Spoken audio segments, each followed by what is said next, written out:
Okay, we're going to give her a prime job. Put this primer on.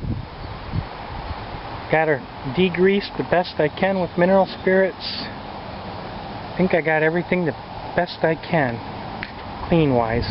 But the first set of primer is going to let me know what needs more work.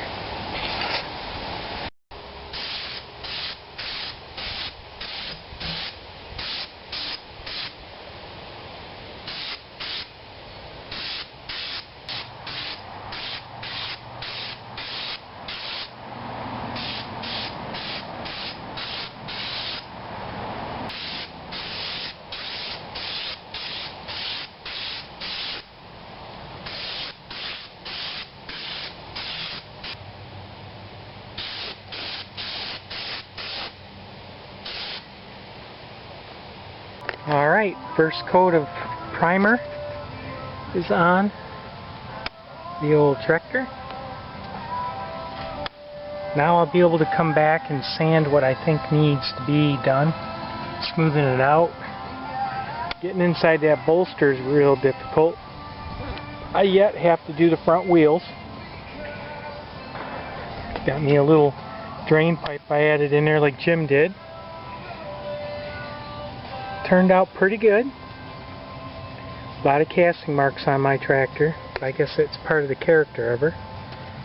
Got down everywhere. See all those casting marks right in there.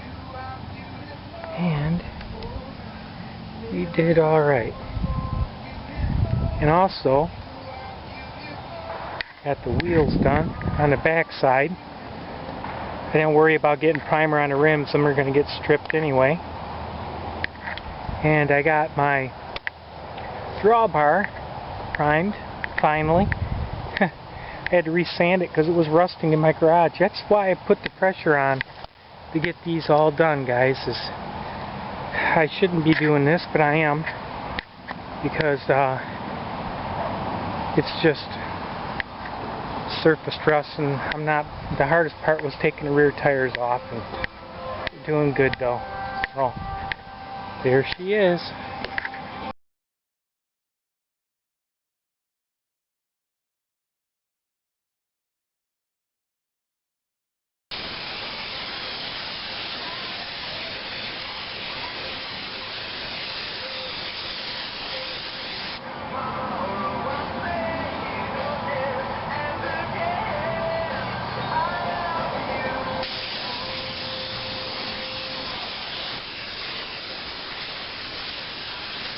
Constantly to just keep me in tune and with the Lord.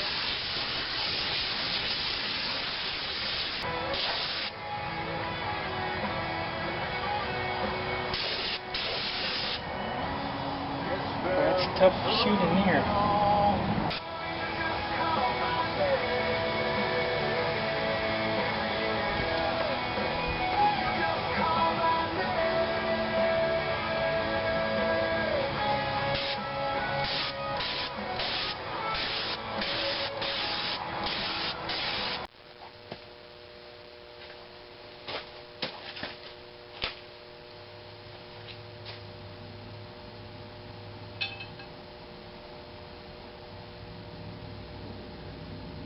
I'm getting ready to put my steering wheel back on. I figure I'm going to be able to paint it just fine, and I wanted to get it on anyways.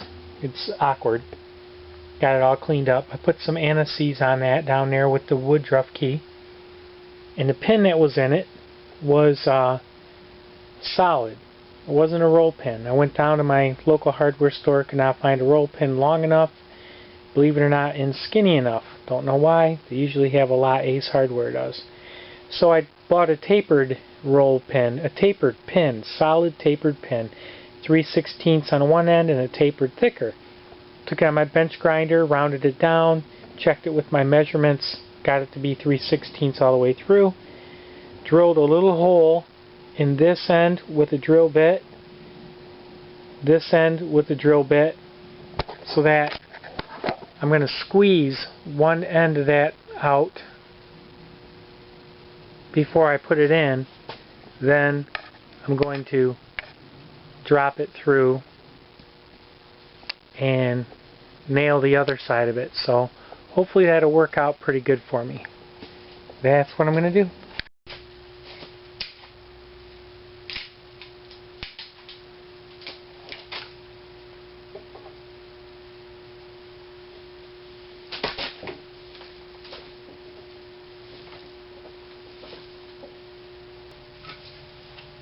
Just a tap.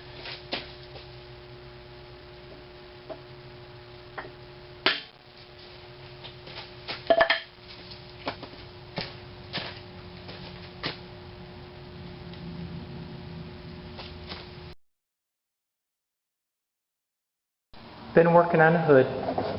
Been putting the filler in where it's needed.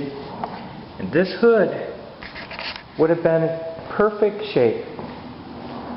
It would have been an awesome hood if the previous owner or whoever in the last 70 years, I guess in the old days they used to unhook this latch and that latch, and when they wanted to get onto this side of the tractor, what they used to do is lift it here after unhooking it and taking the whole hood and bending it up. And in the process with this hood, there was 2 creases that went through here, another one right through here. You can tell where I had to fill. I pounded it out the best I could, but this thing's like working on a noodle. But anyways, in the process of sitting outside, snow getting on it, rain getting on it, there's quite a bit of rust. So I sent the whole hood through the electrolysis process, scrubbed it down really good, cleaned it up good, and sprayed her down with mineral spirits and started going to work on it with the filler. But that's where I'm at, and hopefully it's going to turn out good. All the hooks inside are really good. In fact, I had some spot welds up here that were still showing through. I had to fill up because down here, because when I get ready to put the emblem on, the emblem's on, I don't want it to be a bubble behind it, so I don't know how that was in the old day and how it worked, but so I got some sanding to do on this fresh stuff in here, just trying to spot fill, and I'm going to block the whole thing. So hopefully I did pretty good. Like I said, I pounded as many dents out of it I could, but you got to be very careful because in the trade we call these work lines. There's no work lines in this hood at all. In MH, you got more work lines. A little easier to, I'm not saying it's easy on an M or an H, but what I'm saying is there's some rigidity in the hood, so you can actually get a little bit stronger piece of metal. That thing, you can just, it's flexible. So that's that. Been cleaning up the gas tank, sanding all the paint off of it, sandblasting up in these areas here, getting all around it, working on it. And I got some dents that need some attention on this too. You can't, you know, if you could get in there with a hook style pick and pick this out, you might be able to get some of it, but they're really shallow. They're really shallow, so I got one here, 4, and I got a nasty one. Where are you? Right here. He might just stay there. I don't want to cause any issues, but that's a pretty good little punk right there.